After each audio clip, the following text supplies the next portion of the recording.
نواب شاہ بلدیہ اور شہر گندگی کی نظر۔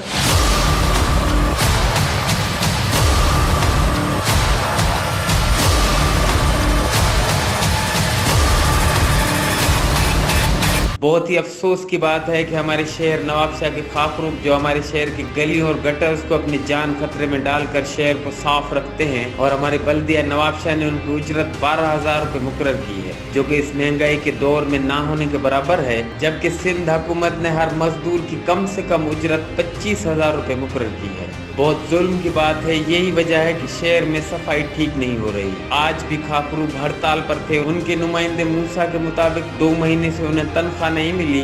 یہ انتظامیہ کی نااہلی ہے کہ ٹھیکیدار ان کو کم اجرت دیتے ہیں، یعنی 395 روپے روزانہ کی بنیاد پر۔ یہ ہیومن رائٹس کے خلاف کھلی ورزی ہے۔ خاکروب کے نمائندے نے بلاول بھٹو زرداری اور سندھ کے بلدیہ کے منسٹر سے مطالبہ کیا اور خاص طور پر ایڈمنسٹریٹر نواب شاہ سے اس مسئلے کے حل کے لیے اپیل کی۔